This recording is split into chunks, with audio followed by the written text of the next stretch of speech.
I heard the silence call my name. Beneath the tide of falling stars, the world kept turning without me. But you waited in the dark. Every heartbeat fades away. Every prayer becomes a ghost. If tomorrow disappears, then let me disappear with you. We are the fire beneath the night, the last two souls the heavens denied. If death is all that's left to claim, then let the darkness know my name. I'll cross forever, I'll break eternity,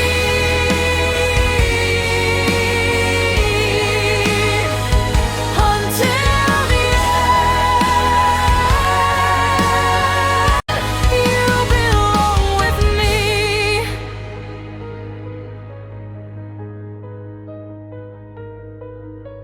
Kingdoms fall like autumn rain. Ashes bloom beneath our feet. Every wound became a promise. Every scar became a key. We are the end they couldn't see. The silence of to destiny. Let heaven burn, let oceans bleed. I choose the night, and the night chose me.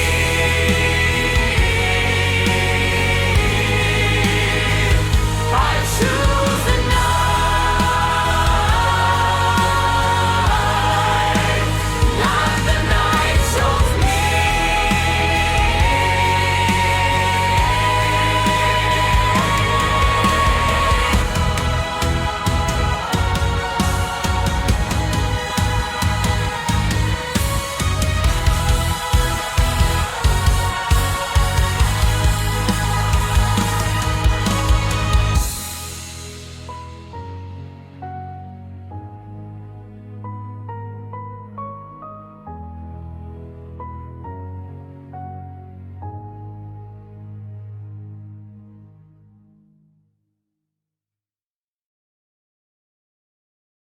She said it on a Saturday, not at midnight, not in the atmospheric dark of the hours that had become their hours. She said it at 9 in the evening, with the last of the harbor lights still coming gray through the window and her tea still warm in her hands, because she'd decided that she was not going to perform the moment. The moment did not need performance. It needed only the word. He arrived as he always arrived. She was already standing. "Yes," she said, before he was fully solid. The void eyes found her immediately. The cold stars in them fixing on her face with the absolute attention she'd grown to recognize as his version of something other people expressed with gestures and sound. Yes, that's the answer. I'm not going to be more certain than I am right now. And right now, I'm certain enough. The silence was different from all the other silences. It had weight and direction. He crossed the room. He told her what to expect, and then he told her what would happen, and then, because he was precise and she was precise, and they had both agreed early that the truth was more useful than the comfortable version, he told her what he was afraid of. That I cause you damage the binding cannot repair. That the incompatibility exceeds what I've calculated. He held her gaze without flinching from the admission. And if it goes wrong? I will stop. Can you stop? Once it's started? Yes, I can stop. The evenness of it, the lack of qualification, told her it was the truest thing he'd said tonight, that he had decided this independently of her asking. Say the word and I stop. There is no ritual that is worth. He stopped, his jaw set fractionally. Just say the word. She looked at him for a long moment. I need to. He held her gaze. No, I do not think you will. She stood in the space she'd made, in the center of Hang at Her Side's room, and she let her living room, and she breathed. He moved around her, once, slowly, not touching the cold of him, a full-body atmosphere. The floor went translucent beneath her feet gradually, the way ice became transparent when the water beneath it was lit from below.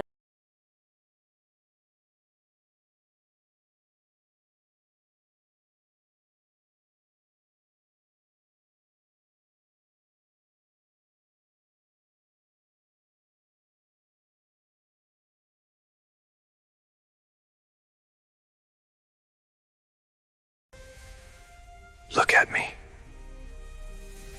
When it begins, open. Whatever your body wants to do, open instead. Look at me.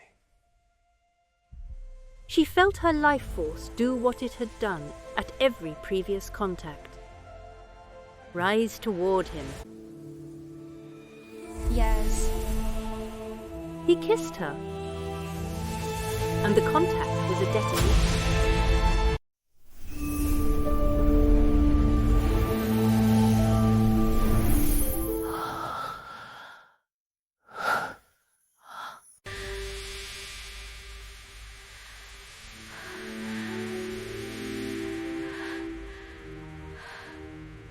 It was not pain in the way she understood pain. It was the pain of translation, of her body's fundamental language being rewritten mid-sentence. She made a sound against his mouth that was not language.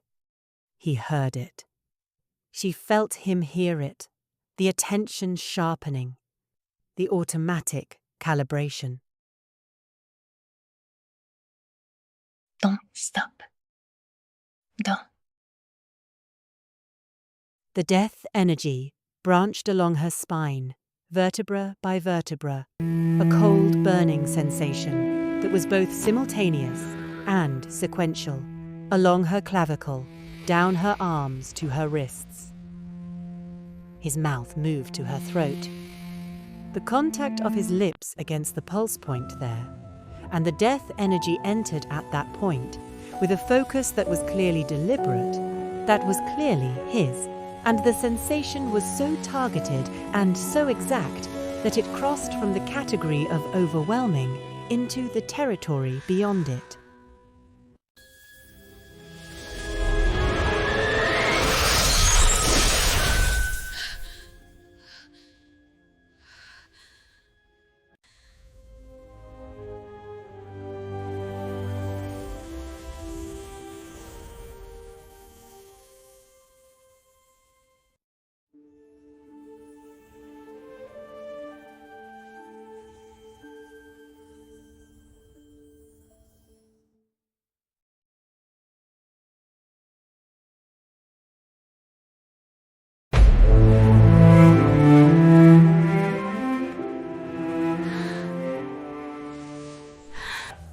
Azrael.